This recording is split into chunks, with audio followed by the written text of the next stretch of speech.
3 years after my parents' divorce, I saw my mother again while serving dinner in a restaurant. She was eating with her daughter. The moment Sarah Miller recognized me, her expression stiffened. Before leaving, she opened Venmo and held out her phone. Here, let me send you some money. You and your dad can get yourself something decent to eat. I pushed her hand away. No thanks, Sarah. It's not like you ever cared much about me or dad. Face tightened. Why are you as stubborn as your father? If you'd stayed with me, you wouldn't be working as a waiter. Now tell him this. If he admits he was wrong, I'll take you back and give you a good life. I only looked at her. Did she really not know my father had been dead for 3 years? Sarah's gaze swept over my stained apron and my cracked wooden hands. She sighed. I never should have let your father take you. It's obvious he couldn't raise you properly. Don't worry about me, Sarah, I said coldly. We're strangers now. Keep talking like this, and people might get the wrong idea. Her face darkened. She seemed to want to say more, but in the end she turned and walked out. I stood there with my tray until a coworker came over. Kevin, you okay? Another lowered her voice. Was that Sarah Miller from Miller Group? I heard she's still devoted to her ex-husband. She even said in an interview, the 2 people she failed most were her ex-husband and her son. I laughed under my breath. If she felt that guilty, why did she abandon them? My coworkers hurried to defend her. He left with nothing for his sake. She even gave up custody voluntarily. I also heard she built a school in a poor mountain village and named it after her son. Another said she's done a lot. I looked at them calm enough to make them uneasy. She pretended to be bankrupt in front of her husband. Then she left him with all the debt. He had to donate part of his liver and sell blood to pay it off. When he got a post-op infection and couldn't afford treatment, she was at an auction buying her new boyfriend a $1 million watch. He wouldn't pay his medical bills. And to protect that man, she hit me so hard she damaged my ear. I can't play piano anymore because of her. Silence dropped between us. My coworker stared. You? Yeah. I said I'm her son. No one spoke after that. One person started to ask, but didn't you just say your dad already? I lowered my head and went back to work. After my shift, I bought white chrysanthemums and a birthday cake at the cemetery. I placed them in front of my father's headstone. His smiling picture looked back at me. I crouched there and sang softly, "Happy birthday to you." When I finished, my throat closed up. Happy birthday, Dad. I ran into her today. I don't think she even knows you're gone. The next day, I showed up for work and found the restaurant unnaturally quiet. Sarah was sitting in the middle of the dining room with an untouched cup of tea. In front of her, the manager stood beside her, sweating. Miss Miller will definitely investigate what happened yesterday and give you an explanation. Before he could finish, she looked at me. I walked over. What do you want, Sarah? She lifted her chin. Something was wrong with the food yesterday. My daughter got sick on the way home. Her father is very upset. I smiled without warmth. So this is your excuse to come after me? Or do you want to drag me and my dad over to apologize to Caleb again? Like 3 years ago, something flickered in her eyes. 3 years ago, my father and I really believed her when she said she'd gone bankrupt. She told us she'd lost everything, was drowning in debt, and wanted a divorce so she wouldn't drag us down with her. My father worked himself to the bone, paying off what he thought were her debts. He was so exhausted he could fall asleep standing up. Debt collectors came to our door again and again. In the end, he went to an underground clinic and donated part of his liver. The day he came home pale as paper, he still bought me a little cake, made a whole table of food, and put his hand on my head. Let's wait a bit, he said. Well, light the candles when Mom gets home. We waited all night, reheated the food over and over. She never came. The next morning, every screen in the city showed Sarah in a couture gown, holding Caleb's hand as they celebrated a fairy tale wedding. I tugged on my father's sleeve. Dad, is that Mom? He didn't answer. His whole body was shaking.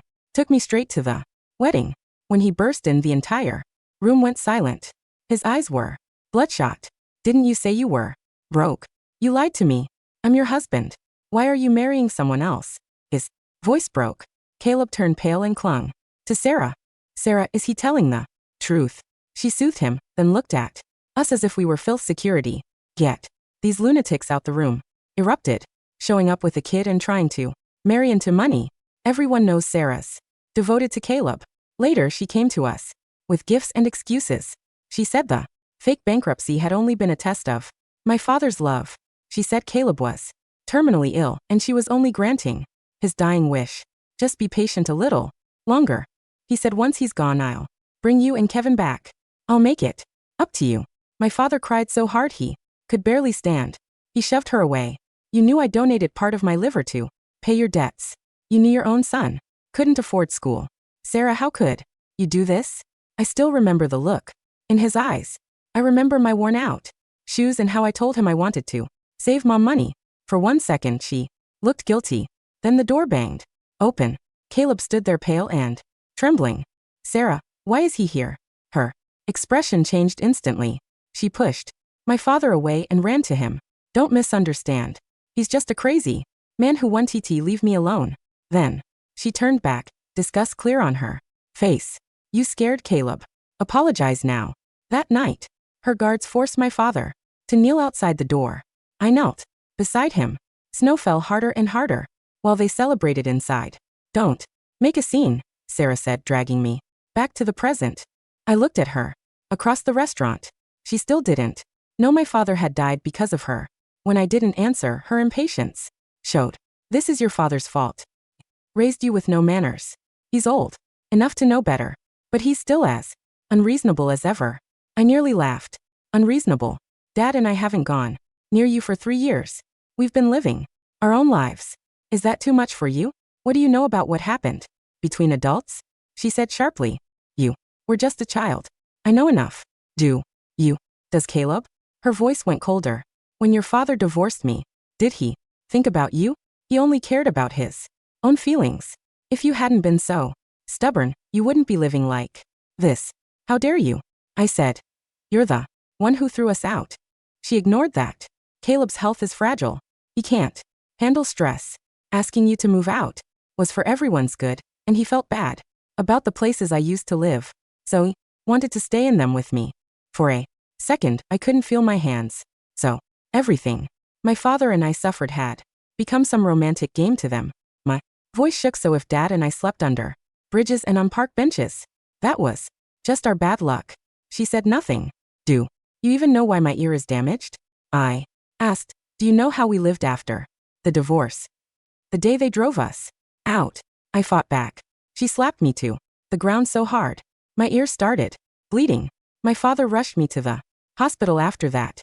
Whenever he tried to see her, security beat him back to pay for my treatment. He worked anywhere that would take him. After school, collected cardboard, handed out flyers, sold tissues. In winter, when we had nowhere to go, we slept on benches. My father wrapped me in his only heavy coat and shivered through the night. I kept getting fevers. My hearing worsened until I needed hearing aids. My father got sicker, too, swelling, dizziness, weakness. The doctor said the rest of his liver was failing. Because of the infection, surgery would cost $50,000. And even that wasn't the end. I called Sarah over and over. He never answered. But online, there were endless reports of her and Caleb, million-dollar watches, yachts, vacations. So I took my father's critical condition notice and went to see her in person. She looked at me with disgust. You've been with your father a few days and already learned how to lie. He wants to come back, doesn't he? Then she threw a bank card in my face. There's $50,000 on a ticket. And disappear. Don't disturb me. And Caleb again. The card cut my cheek. I didn't care. I thought my father was saved. But Caleb came to the hospital soon after and cornered me in the hall. I've known a long time that your father was married to Sarah, he said, smiling. A little maneuvering, and I got her wrapped around my finger. I even got her to throw both of you out. Sarah and I have a daughter now. You're nothing.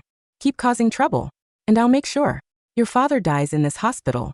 I lost control and shoved him. Sarah appeared as if from nowhere and kicked me so hard I crashed into the wall. My ear rang and blood ran down my neck. She didn't even glance at me. She rushed to Caleb. I spoiled you too much, she said to me coldly. How dare you attack Caleb? You and your father are greedy. Forget the $50,000. I'm freezing that card. That's the price for hurting him. I crawled up and begged her. Mom, please. Dad needs surgery right now. Without that money, he'll die. The noise woke my father even then. He begged her. If I, fine. Just take Kevin with you. Please. Her face only grew colder. You've ruined him starting today. I'm cutting you both off until you admit you were wrong. And swear never to hurt Caleb again. Then she left for a while. Charity and odd jobs kept us afloat. My father's condition stabilized until it didn't. I looked straight at Sarah in the restaurant. What will it take for you to leave us alone? Everything around us had gone silent. Even the diners were listening. She went pale after a long time. She said very quietly, I want to see your father. I laughed. She frowned. What's so funny, you? I said. I'm laughing at you and how you can still act like this. I wiped my eyes. Dad is dead. He's been dead for 3 years. She shot to her feet. Have you lost your mind? You curse your own father like that. He always loved playing the victim. There's no way he died. Is he hiding? Did he tell you to say this? If you don't believe me, I said, go find him yourself, dig him up. If you can. She searched my face. But I didn't look away at last. The fight drained from her. Don't come crying to me. Later, she muttered, then walked out. The manager came over and awkwardly told me to take the day off. I understood what he meant. I packed my things and went home.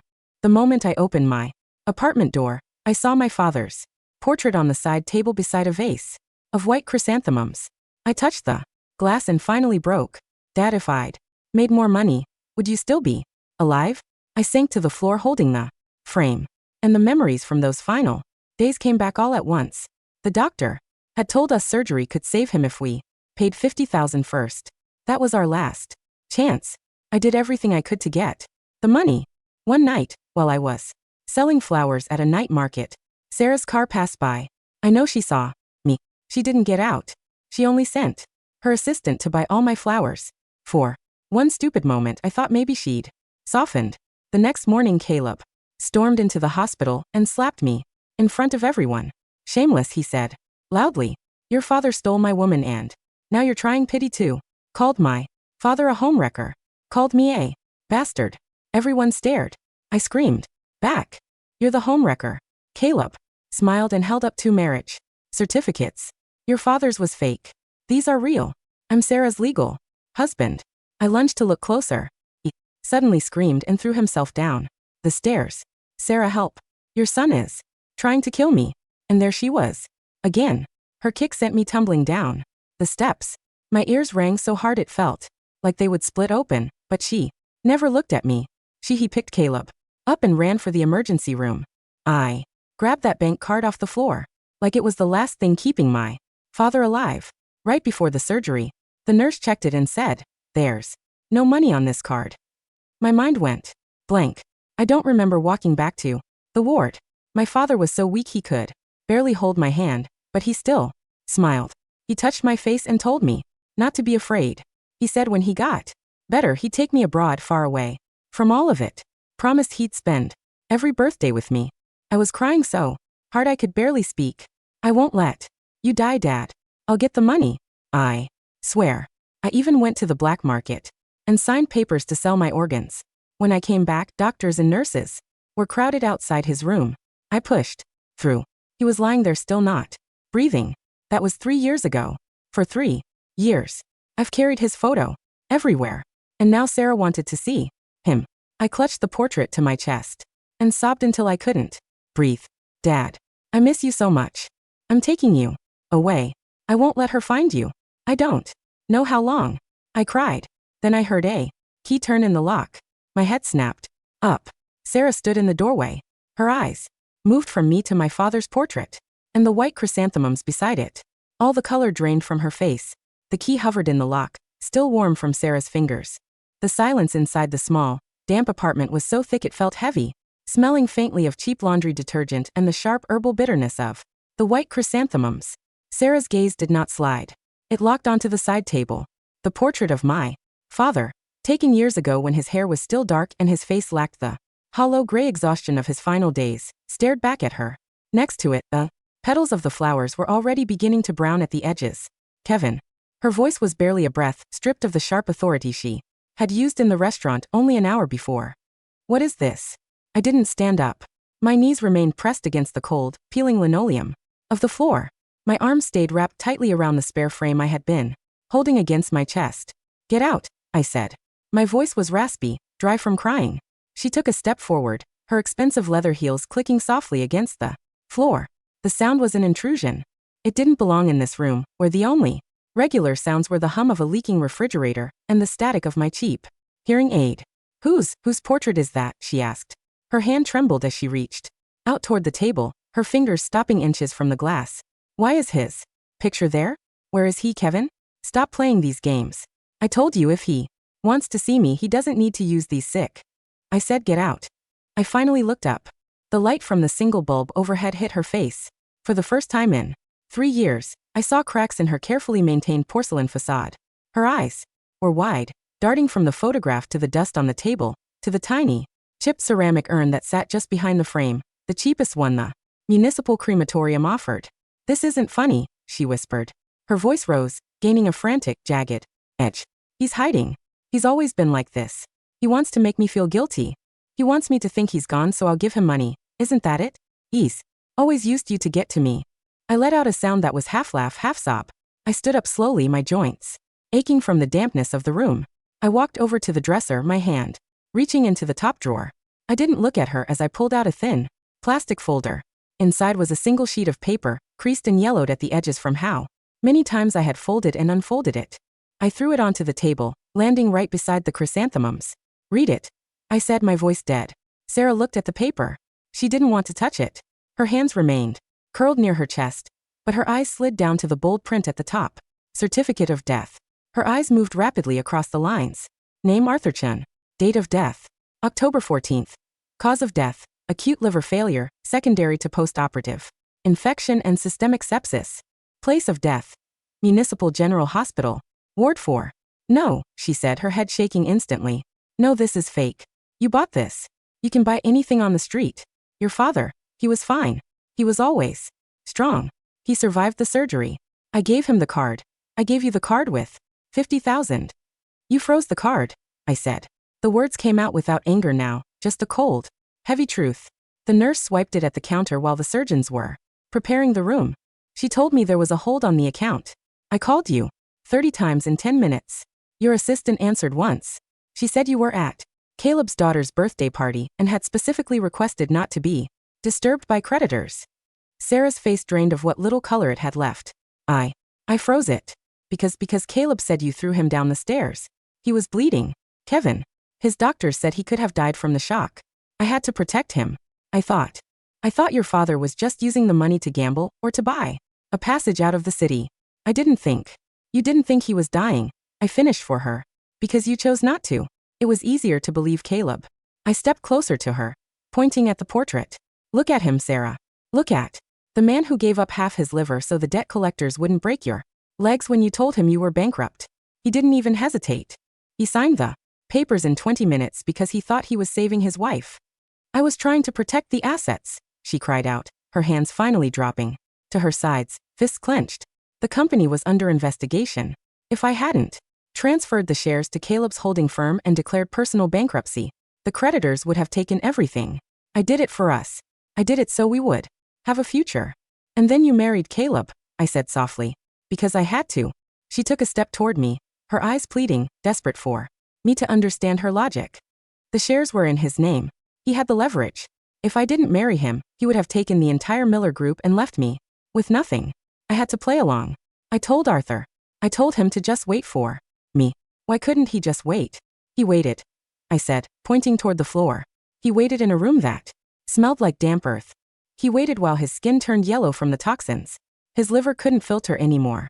He waited while I went to the market to sell tissues and cheap flowers just to buy him pain medication that cost $10 a box.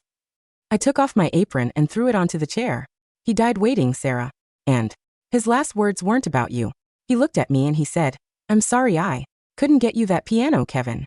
The silence returned, heavier this time. Sarah's knees buckled. She didn't fall to the floor, but she sank onto the small wooden stool near the door, her hands covering her face. A low ragged sob escaped her throat. No, Arthur, no. I didn't comfort her. I didn't feel the urge to cry anymore. The tears had dried up years ago in the hospital hallway, while the janitor mopped up the water near my feet. You should leave, I said, before I call the police for trespassing. Kevin, she gasped, looking up through her tears, her makeup smudged, making her look older, weaker. Please, let me help you now. Your ear can be treated. I know the best specialists in Switzerland. I can pay for it. I can buy you a grand piano. I can buy you a house. I can make this right. Can you buy him back? I pointed at the urn. She choked on her breath, unable to answer. If you can't, I said, opening the door wide, then you have nothing I want. Sarah didn't return to the restaurant the next day, but her presence lingered, like a stain.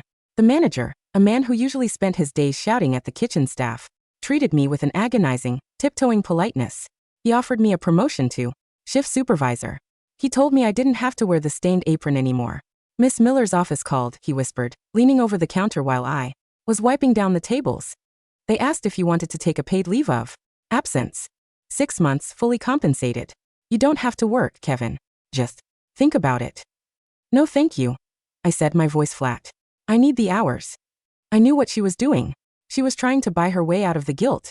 If she could make my life comfortable, she could tell herself that she had saved me, that the ledger was balanced. But while I was wiping down tables, Sarah's world was beginning to fracture. In her high-rise office at the Miller Group headquarters, the atmosphere was suffocating. Her personal secretary, a young woman named Clara, stood trembling near the desk as Sarah went through a stack of old files. Find the medical records from 3 years ago, Sarah ordered, her voice cold, but vibrating with an undercurrent of panic. Municipal General Hospital. Arthur. I want every log, every doctor's note, every transaction from that period. Miss Miller. Clara hesitated. Mr. Caleb. He handled those records back. Then, he said the files were archived and destroyed due to the hospital's system upgrade. Sarah's hand stopped over a folder. Her eyes narrowed. Caleb handled them? Yes, Clara said, lowering her voice. He said you shouldn't be bothered with the details of your ex-husband's extortion attempts. He personally went to the hospital to resolve the matter. Resolve it, Sarah repeated. The words felt like lead in her mouth. Memory returned to her, sharp and sudden. 3 years ago, Caleb had come home one evening with a slight scrape on his wrist, claiming Arthur had cornered him in the street, demanding money and threatening his life. She had been so furious, so disgusted by Arthur's apparent desperation, that she had signed the authorization to freeze the joint account she had secretly left active for Kevin's education. He's using the boy to get to your money, Sarah, Caleb had whispered, wrapping his arms around her shoulders. We have to be strong. If you give in now, he'll never stop. Get the hospital director on the line, Sarah said, her voice dropping to a whisper that made Clara's skin crawl. Now, and Clara, if Caleb asks about this, tell him I'm in a board meeting. By mid-afternoon, the director of Municipal General Hospital was sitting in the leather chair opposite Sarah's desk. He was an older man, eager to please one of the city's largest donors. Ah, Miss Miller, he said, smoothing his tie. It's been some years. How can I help you? 3 years ago, Sarah said, not wasting time on pleasantries. An emergency. Liver transplant patient named Arthur Chen died in your facility. I want the truth about his treatment. The director's smile faltered. He cleared his throat, looking down at his hands. Arthur Chen, yes. I remember the case. It was highly irregular. Irregular how? Well, the director hesitated, choosing his words with extreme caution. The patient had undergone a partial hepatectomy, a donor surgery, a few months prior. He was suffering from a severe biliary tract infection. Under normal circumstances, with immediate antibiotic treatment and a secondary corrective procedure, his survival rate would have been over 80%. Sarah's heart skipped a beat. Then why did he die? The funding, the director said softly. The hospital policy for non-emergency corrective surgeries requires a deposit. We were notified that the payment card on file had been flagged for fraud and frozen. When his son Kevin, I believe, attempted to arrange a payment plan, our administrative office received a direct call. From whom? From Mr. Caleb's legal representative, the director said, looking directly at her now.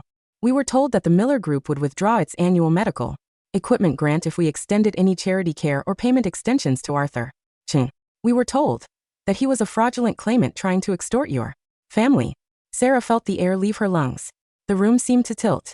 And the transfer? She managed to ask, her knuckles white as she gripped the edge of her desk. Could he not have been transferred to another hospital? Mr.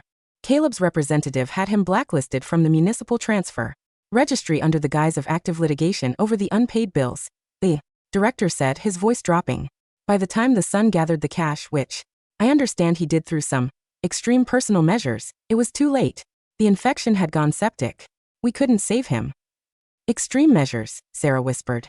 What extreme measures? The director hesitated, then reached into his briefcase and pulled out a photocopy of an old document. Our security team found this in the hospital records. It was confiscated from a local underground clinic a week after Mr. Chen's death. It's a signed intent to donate form for a kidney sale. It has Kevin Chen's signature. He was 19. Sarah stared at the paper. The signature was shaky, written in the hand of a boy whose world was collapsing. She didn't speak. She couldn't. Miss Miller? The director asked, rising from his chair, alarmed by the gray hue of her face. Are you all right? Leave, she choked out. Just leave. While Sarah was staring at the wreckage of her past, Caleb was sitting in a high-end restaurant on the other side of the city, swirling a glass of vintage red wine. His phone buzzed on the table. It was a text from his contact inside the Miller Group. She's looking into Arthur Chen's medical files. The hospital director was just in her office. Caleb's eyes narrowed. The smooth, handsome lines of his face hardened into something ugly. He set the glass down with a sharp click. Stupid woman, he muttered.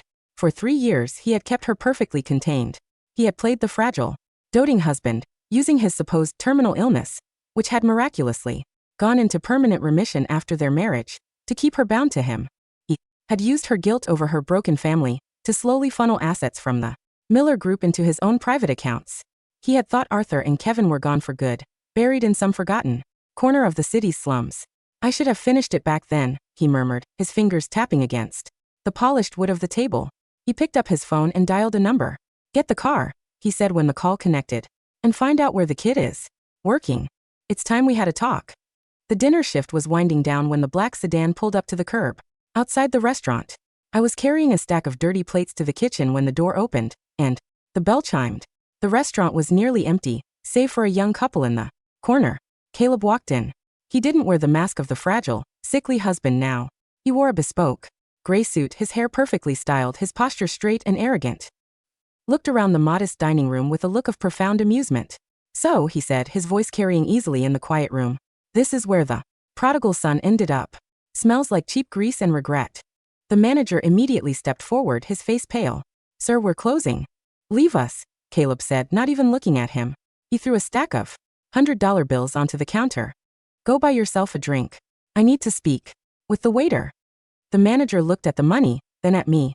I gave him a small nod. He took the cash, gathered his coat, and hurried out the back door, leaving the couple in the corner to quickly pay and scramble out after him.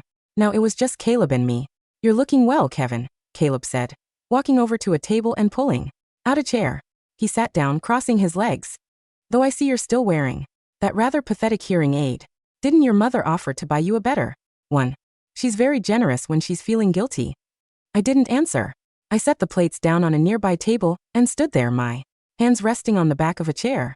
My left ear, the one he had helped damage, throbbed slightly, a phantom ache that always came back when the weather was damp. Why are you here, Caleb? I asked. To offer you a deal, he said, leaning forward. Your mother is currently having a bit of a crisis of conscience. She's digging up old bones. She's looking into things that are better left buried. He reached into his breast pocket and pulled out a checkbook. He wrote a figure, tore the slip of paper off, and slid it across the table toward me. I didn't look at it. $1 million, Caleb said, his voice smooth. It's enough to buy a nice house in another province. Enough to get your ear fixed by the best surgeons in the world. Enough to never have to carry a tray again. And what do I have to do for it? Pack your bags tonight, Caleb said. Leave the city. If your mother contacts you tell her that your father's death was an accident, that she had nothing to do with it, and that you want her to leave you alone. You sign a statement, drafted by my lawyers, stating that you have no claims against the Miller family, or myself. I looked at the slip of paper on the table. The numbers were neat, precise. 1 million. The cost of my father's life, of my broken dreams, of 3 years of sleeping on concrete benches, reduced to a piece of ink-stained paper. My father, I said slowly, used to tell me that money doesn't have a heart. He was wrong. Money has your face, Caleb. Caleb's smile didn't fade, but his eyes turned cold as flint. You're as stubborn as he was. And look where that got him. A pine box and a plot in the cheap section of the cemetery. I felt a spark of heat in my chest, the first real emotion I had felt in days. But I kept my voice low, steady. He died with his dignity. He died knowing he never lied to the people he loved. Dignity doesn't pay for a funeral, kid, Caleb sneered, standing up. He walked over to me, stopping just a foot away. He was taller than me, his shadow falling over my face. Let's be realistic. You think you're playing some grand game of justice? You think Sarah's going to leave me for this? She's a businesswoman. She knows what I have on her. She knows that if I fall, the Miller Group falls. With me. He tapped his finger against my chest, right over my heart. You're an insect. Kevin. If you don't take this money, I'll make sure you don't even have this greasy spoon to work in. I'll make sure you're sleeping on those park benches. Again. Only this time, there won't be a father to wrap his coat around you. I looked at his finger on my chest. Are you finished? I asked. Caleb's face tightened. He hadn't expected this reaction. He had expected me to scream, to swing at him, to show the desperation of a poor boy cornered by a rich man. My silence seemed to unnerve him.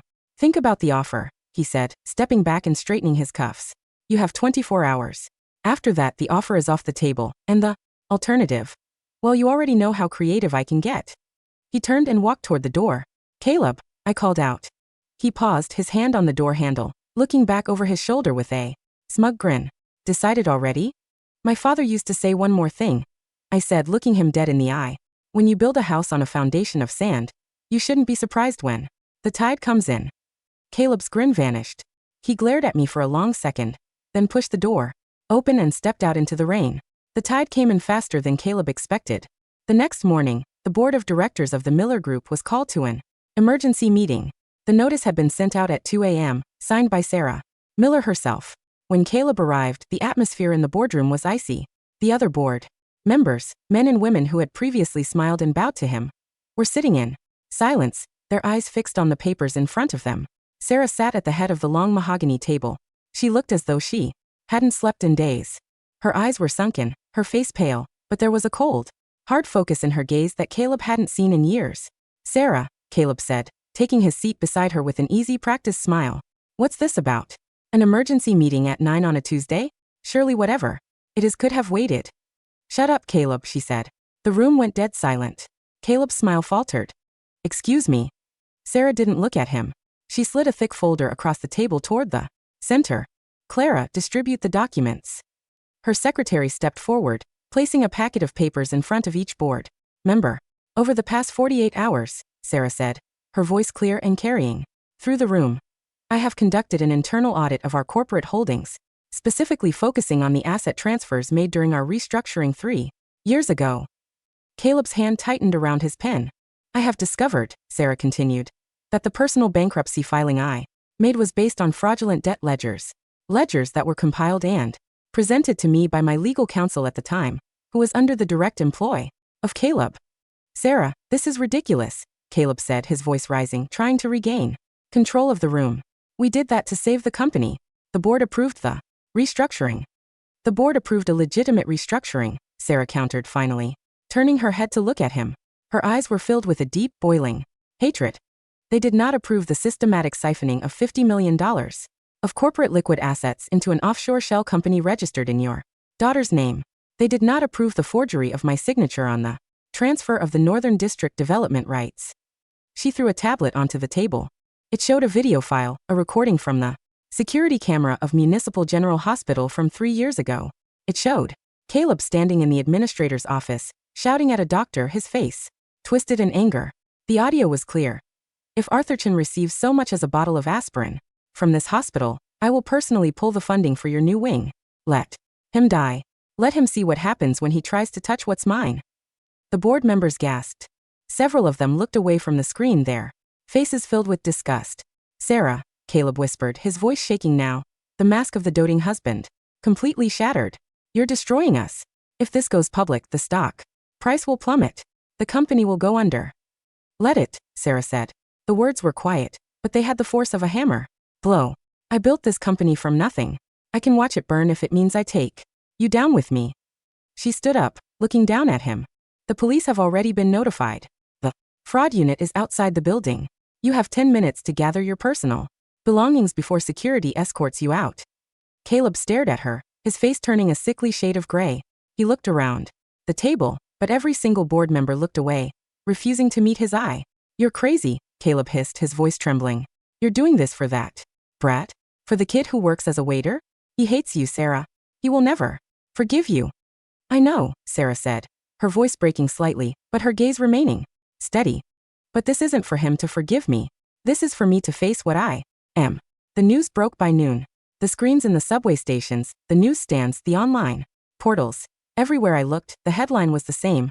Miller Group CEO exposes husband's multi-million-dollar fraud. Arrest warrant issued for Caleb. I stood in the break room of the restaurant, watching the small television on the wall. The news anchor was speaking over a clip of Caleb being led out of the Miller Group headquarters in handcuffs, his coat thrown over his hands to hide the cuffs. My coworkers stood behind me, their eyes wide. Kevin, one of them whispered. Is that the guy who? Yes, I said. I turned off the television. I didn't feel joy. I didn't feel a sense of triumph. I just felt a deep, hollow exhaustion. The storm had come, the house of sand had collapsed, but my father was still dead. My ears still rang in the mornings. My hands still had the small, faint scars from carrying boxes in the freezing cold. When my shift ended, I walked out of the back door of the restaurant. The rain had stopped, leaving the streets wet and reflecting the neon lights of the city. I pulled my collar up against the chill and began the walk home. As I turned the corner onto my street, I saw a large delivery truck parked outside my building. Two men in blue jumpsuits were carefully carrying a large, heavy object wrapped in thick, protective blankets up the narrow stairs. I hurried up after them. Excuse me, I said, catching up to them on the third-floor landing. What is this? I think you have the wrong apartment. Are you Kevin Chen? One of the men asked, checking a clipboard. Yes. Then we have the right place, he said. Delivery for apartment 3B. It's paid for.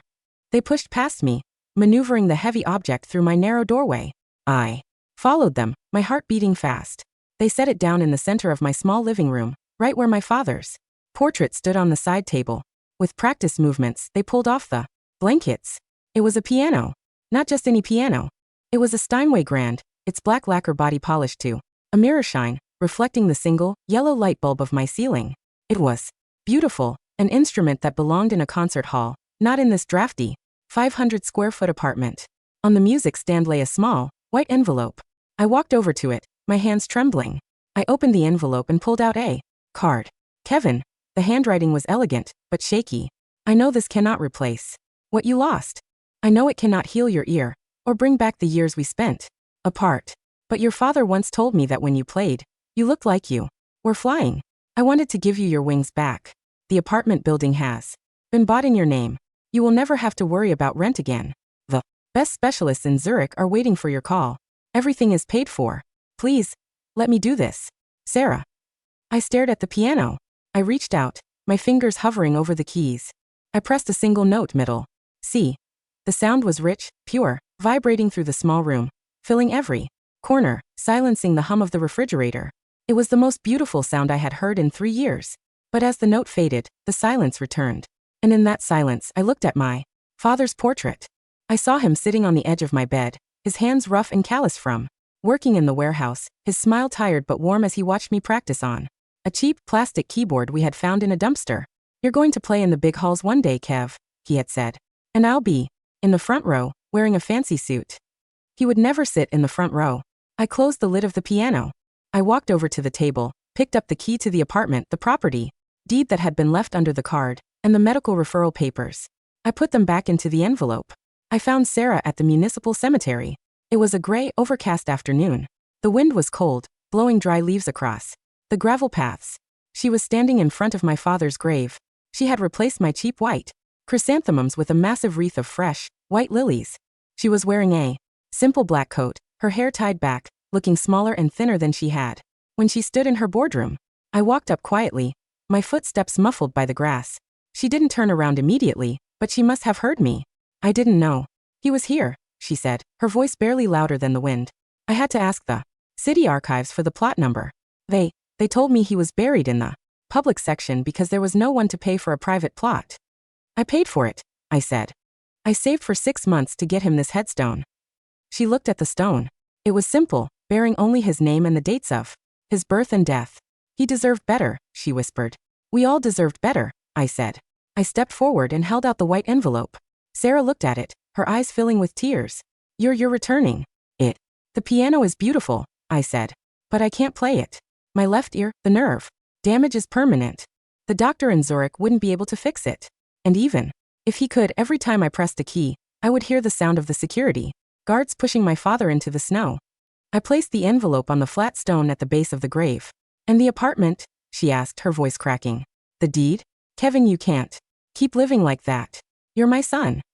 I was your son, I said softly. But you chose to be Caleb's wife. You chose to believe his lies because they were comfortable. You chose to let my father die because you didn't want to face the mess you made. I am paying for it now, she cried, turning to face me, her hands reaching out. Though she didn't dare to touch me. I've turned myself in, Kevin. The prosecutors. They're looking into my role in the asset transfers. I might go to prison. I might lose everything. That is your journey, Sarah, I said. Not mine. She looked at me, her eyes filled with a desperate, suffocating sorrow. Is there nothing I can do? Nothing at all. I looked at my father's picture on the headstone. He looked so peaceful there. Free from the pain, free from the debt, free from the memory of the woman who had broken him. Leave us alone, I said. That's all we ever wanted. She stared at me for a long, agonizing moment. She wanted to say more. Wanted to plead, to beg, to use her wealth, her tears, her maternal instinct to force a connection. But as she looked into my eyes, she saw the absolute, frozen wall of my resolve. She saw the boy who had grown up in the cold, who had learned to survive without her, who had buried his father with his own 2 hands. Slowly she nodded. She reached down, her fingers trembling as she picked up the white envelope from the headstone. She held it against her chest, a physical manifestation of her rejection. Goodbye, Kevin, she whispered. Goodbye, Sarah. She turned and walked down the path. Her heels didn't click on the gravel this time. She walked slowly, her head bowed, her shadow long and lonely against the gray stones. I stood by the grave for a long time after she left. The wind died down, and the sun broke through the clouds for a brief moment, casting a pale, warm light over the wet grass. I crouched down, reaching out to touch the cold stone of the headstone. I did it, Dad, I whispered. She knows. And she's gone. I pulled a small, slightly squished chocolate cupcake from my pocket, the kind he used to buy me when we had a few extra dollars. I set it on the stone right in front of his picture. Happy birthday, Dad, I said. For the first time in 3 years, my throat didn't close up. My eyes didn't fill with tears. I stood up, adjusted my coat, and turned to walk out of the cemetery. The walk back to the city was long, but as I stepped onto the pavement, the hum of the streets felt different. The air felt lighter. I walked past the grand piano in my small room, past the memories of the hospital, past the shadows of the past 3 years. I didn't have a grand piano, and I couldn't play the songs I used to love. But as I walked into the fading light of the afternoon, I realized I had something else. I had my father's strength, and I had the rest of my life.